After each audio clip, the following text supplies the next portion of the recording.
The purpose of this module is to talk about selection, making the next choice in your invention journey. I will provide one useful tool to help you make informed decisions, called the Pew Chart. Throughout the invention process, you will need to make decisions whether deciding what type of end user to invent for, or what type of motor to use for your device. Invention ideas are complex, so you need tools to help you think through the intricacies and also bring your team's collective knowledge and experience together. While the process is inherently uncertain, as you explore an unknown realm, you can be confident that with the right tools, you can thoughtfully discuss many of the possible options. Have you ever been in a group where you had to quickly make a decision? For this module, we will use the everyday example of choosing where to eat when you are with a group of friends. The decision process will be applicable to any part of your invention journey. Process. How do we decide? We will use a Pew chart for the decision-making process. This was created by Stuart Pew, a design engineer and manager, who created this decision matrix method in the 1980s. The rows will consist of the choices that you have. In our case, restaurants. The columns will consist of the key attributes that you have identified. For the purpose of this example, you would discuss with your friends what are the most important attributes for deciding where to eat. There are myriad attributes you could identify, for instance, whether or not the kids' menu has healthy choices. However, is this relevant for you and your friends?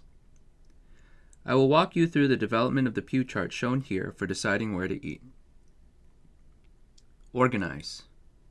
Before we make the chart, lay out all the choices and ideas and see if there are any themes that emerge. Come up with categories or attributes and see if you can group together similar ideas. You may realize that you need more ideas in a certain category, and this may cause you to do additional work before making a decision. These shapes represent ideas that you have generated. You find that there are three types of ideas that have come up: squares, circles, and triangles.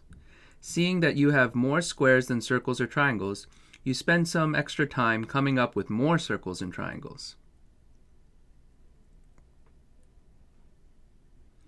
In our restaurant example, each shape represents a type of cuisine. You realize that you need more diverse choices of cuisine. The point, however, is not to require having equal number of types of choices. Rather, you want to make sure that you've explored enough before deciding. Focus. It will take too long to consider the attributes of all 12 candidates. Determine a way to create a short list of restaurants. For instance, allow each team member 3 votes across the 12 ideas. See which ideas have the most number of votes. Let's say you have 7 members on the team.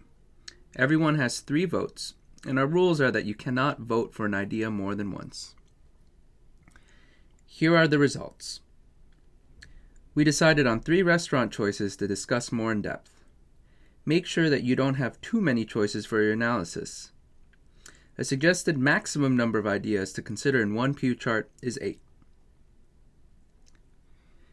In our example, 3 restaurants emerged as part of the short list: Burger Queen, Dairy King, and Peppers, each representing one of the cuisines, which is how the vote turned out.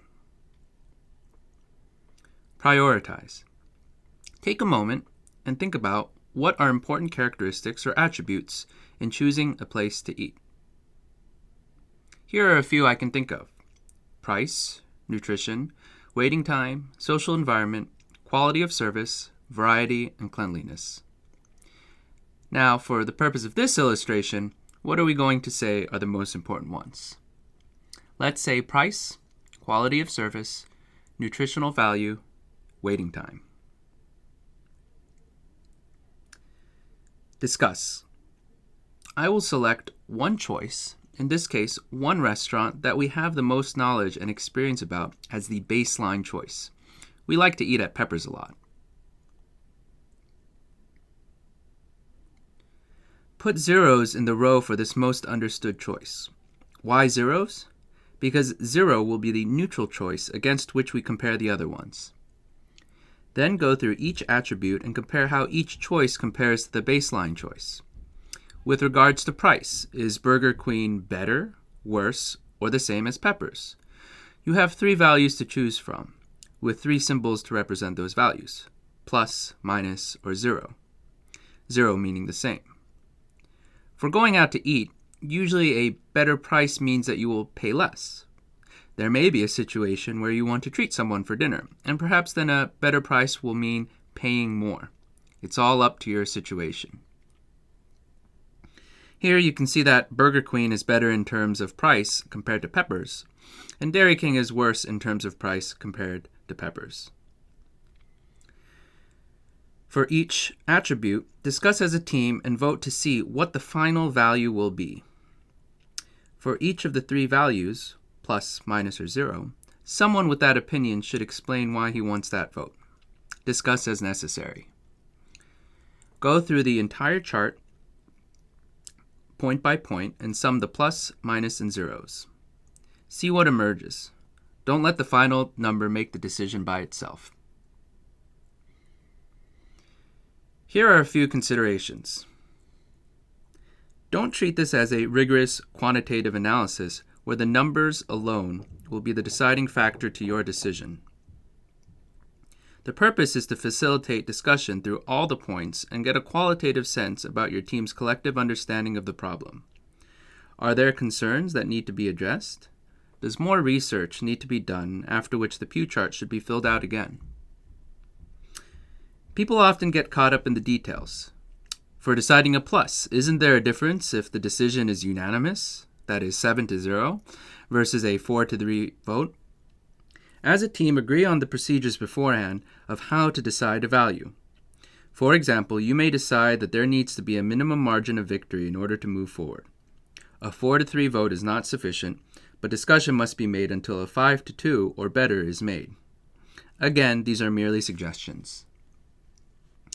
Shouldn't we give more weight to the most important attribute? If price is most important, shouldn't we give it up to 2 votes in the plus or minus direction? As a group, decide whether or not to go to this level of analysis. Remember, you want to keep meetings efficient. Consider saving your in-depth analysis for other aspects of the invention. The pew chart is just a means to an end. Let the pew chart facilitate the decision, but not be the sole factor. Balance the importance of intuition, gut feeling, and emotion. For instance, if after analyzing with the pew chart, 2 choices seem comparable on paper, but all team members clearly like one choice over another, use the team's collective intuition. I guess in this case, the analysis was even, so we should stick to our old favorite of Peppers. Motivation. Why do we use this method? Pew charts will help your team manage complexity, externalize thinking, and build team consensus, all things that are necessary to help your team move forward quickly. Each decision that the team works through will help you understand one another's way of thinking and decision-making style, allowing your team to improve in working together. Complexity. Your invention idea, which is inherently new and unknown, is filled with complexities and intricacies. As I discussed in a module about prototyping, about how you can't build and test the completely integrated invention all at once, likewise, you cannot make simultaneous decisions on different aspects of the invention all at once, especially when you've just begun. When you come together to make a decision, you want to externalize your thinking, because there are so many factors that can go into a decision.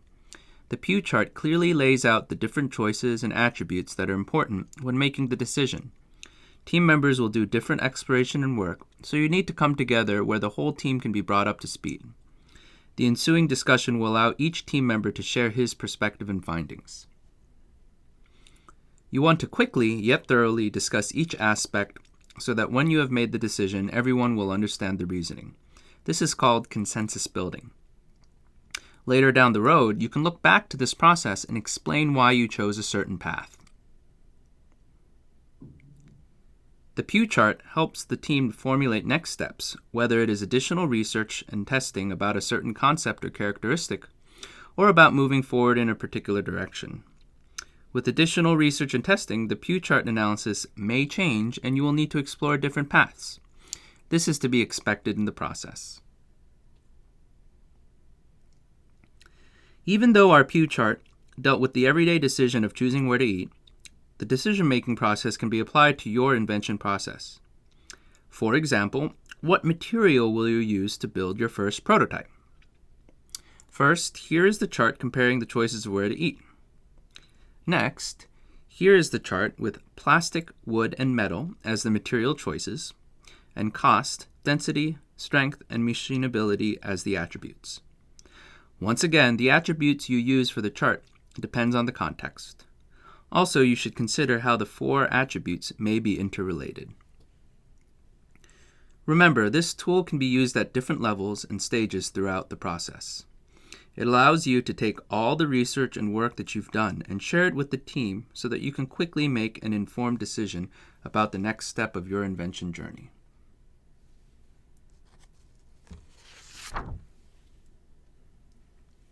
This was produced by the Lemelson MIT program. The Lemelson MIT program celebrates outstanding inventors and inspires young people to pursue creative lives and careers through invention. It is funded by the Lemelson Foundation, based in Portland, Oregon, and administered by the School of Engineering at the Massachusetts Institute of Technology in Cambridge, Massachusetts. For more information on Invent Teams and JV Invent Teams, the youth invention grants from the Lemelson MIT program, visit lemelson.mit.edu.